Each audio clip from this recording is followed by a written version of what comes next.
Hoy vamos a hablar de un personaje que es una auténtica paradoja, un genio que revolucionó la ciencia, que cambió el mundo, pero que apenas le dirigió la palabra. Un hombre que fue capaz de desentrañar los secretos más profundos del universo mientras vivía casi completamente aislado de la humanidad. Su nombre era Henry Cavendish. Para que nos hagamos una idea de quién era, tenemos que empezar por cómo lo veían los demás. Fijaos en esta cita de su biógrafo, George Wilson. Es que es brutal.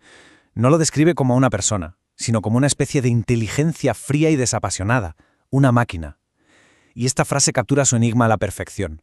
¿Cómo es posible que una mente que parecía tan fría, tan mecánica, ardiera por dentro con una pasión tan brutal por descubrir la verdad del mundo? Y es que Cavendish era, en esencia, un hombre de extremos. Por un lado, el físico Jean-Baptiste Biot lo definió como el más sabio de los ricos y el más rico de entre los sabios. Pero por otro lado, sus biógrafos no tenían pelos en la lengua al decir que era, un neurótico de primer orden. A ver, es que su aislamiento social era de película, casi cómico si no fuera real. Se dice que le tenía tal pánico a las mujeres que si se cruzaba con una por la calle salía huyendo. Llegó al punto de construir una escalera trasera en su propia casa. ¿Para qué? Pues para no tener que cruzarse con su ama de llaves.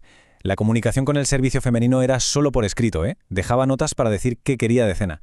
E incluso en las reuniones de la Royal Society, el centro del saber de la época, si alguien se atrevía a hablarle directamente era capaz de salir corriendo de la sala. Y esto nos lleva a la gran pregunta, la que lo envuelve todo. ¿Cómo es posible que una mente tan desconectada de la sociedad, de las personas, pudiera conectar de una forma tan íntima, tan profunda, con la estructura misma del universo? Es una contradicción brutal, y vamos a intentar entenderla a través de su trabajo. Y es justo aquí donde la paradoja se vuelve alucinante. Para entender la genialidad de Cavendish, tenemos que hacer un viaje en el tiempo, a un mundo científico que no se parece en nada al nuestro.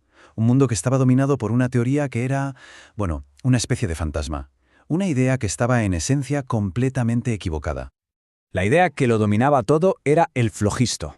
A ver, la gente pensaba que todo lo que podía arder contenía esta especie de principio del fuego. Cuando algo se quemaba, simplemente liberaba su flogisto al aire y ya está. Esa era la explicación para el fuego, para que los metales se oxidasen, incluso para respirar. Era la pieza central de su puzzle químico. El problema es que la pieza estaba mal. Es que es increíble. Era literalmente el mundo al revés de como lo entendemos hoy. Para ellos, un metal era un compuesto. Para nosotros, un elemento. El óxido o la ceniza, para ellos, era un elemento. Para nosotros, un compuesto. Veían el proceso de quemar algo de forma totalmente invertida.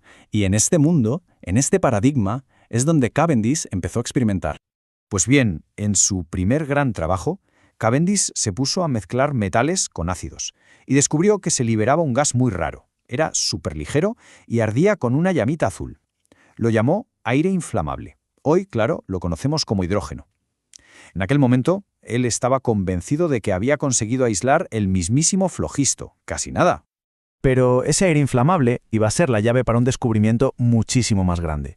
Uno que iba a tirar abajo una de las creencias científicas más antiguas del mundo. Un pilar que llevaba en pie, más de 2000 años. El experimento, en su idea, es de una simplicidad y una elegancia brutales. Cavendish cogió su aire inflamable, o sea, hidrógeno, y lo mezcló con lo que llamaban aire desflogistizado, que es básicamente el oxígeno que había descubierto Joseph Priestley. Metió la mezcla en una botella de cristal, le metió una chispa eléctrica, hubo una pequeña explosión y, de repente, las paredes del recipiente se llenaron de gotitas. Ese líquido que apareció era agua, agua pura. La conclusión fue una auténtica bomba. El agua, que desde la antigua Grecia se consideraba un elemento fundamental de la naturaleza, no era un elemento, era un compuesto, la mezcla de dos gases.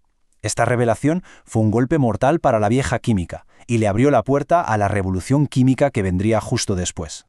Pero si hay un experimento que de verdad define a Cavendish, que lo eleva a la categoría de leyenda, es el que hizo casi al final de su vida. Una tarea de una delicadeza y una precisión que, sinceramente, cuesta creer. Esta es la pregunta que se propuso responder. Suena a locura, ¿verdad? ¿Cómo narices se puede medir la masa de un objeto tan gigantesco desde un pequeño laboratorio? La clave, como él intuyó, no era poner la Tierra en una báscula, sino medir la fuerza de su propia gravedad. Para que nos hagamos una idea de la locura que era esto, la fuerza de la gravedad que tenía que medir era, 50 millones de veces más pequeña que el peso de los propios aparatos que usaba. O sea, una fuerza diminuta. Un soplo de aire, un cambio de temperatura de 1/10 de grado y todo el experimento se iba al traste. Y para lograrlo, usó este aparato tan ingenioso, la balanza de torsión. La idea es simple. 2 bolas de plomo enormes atraen por gravedad a 2 bolitas más pequeñas. Esa atracción hace que la barra de madera donde cuelgan las bolitas gire un poquito, retorciendo un alambre finísimo. Y para medir ese poquito, encerró todo el montaje en una habitación y lo observaba con un telescopio desde fuera, para no interferir ni con su calor corporal. Una locura de precisión. Y el resultado. Es que el resultado es para quitarse el sombrero. Después de meses y meses de mediciones súper meticulosas, calculó que la densidad de la Tierra era 5,48 veces la del agua. El valor que aceptamos hoy en día es 5,51. Calculó el peso del planeta entero con un error de menos del 1%. Esto, a finales del siglo XVIII, sigue siendo una de las mediciones más elegantes y precisas de toda la historia de la física. Y justo cuando pensamos que ya hemos visto toda la magnitud de su genio, llega el giro de guión final. Lo más increíble de Cavendish no es lo que publicó, sino lo que descubrió, y se guardó para sí mismo. Resulta que, décadas antes de pesar la Tierra, Cavendish se dedicó a investigar la electricidad, y en sus cuadernos, en sus notas privadas, descubrió la ley fundamental que explica cómo las cargas eléctricas se atraen y se repelen. Sí, la misma ley por la que hoy es famoso Charles Coulomb, la ley de Coulomb. Pues bien, Cavendish la formuló y la comprobó con experimentos más de una década antes, pero el mundo no se enteró hasta casi un siglo después de su muerte, cuando Maxwell rescató y publicó sus notas. Pero es que la cosa no acaba ahí. También se adelantó a lo que hoy conocemos como la ley de Ohm, la relación entre voltaje, corriente y resistencia. Y para medir la resistencia, usaba su propio cuerpo. Se aplicaba descargas eléctricas y juzgaba la intensidad del dolor para comparar cómo de resistentes eran distintos materiales. ¡Alucinante! Y de nuevo, se adelantó a su tiempo por décadas. Si hubiera publicado todo esto, el estudio de la electricidad y la física habrían avanzado muchísimo más rápido. Y este es el gran misterio de Henry Cavendish, un hombre que descubrió los secretos del universo, pero que por su timidez extrema, o su total desinterés por la fama, se los guardó para él. Investigaba por el puro placer de saber, no por el de comunicar lo que sabía. Así que terminamos donde empezamos, con la paradoja de un hombre que vio el universo con una claridad que nadie había tenido antes, pero que vivió su vida en las sombras. Su legado nos obliga a preguntarnos, ¿es suficiente con descubrir algo? ¿O el verdadero valor de la ciencia está en compartir ese conocimiento? Es una pregunta que la vida de Henry Cavendish deja ahí, flotando en el aire, tan sutil e impactante como la propia fuerza que él, en su soledad, consiguió medir.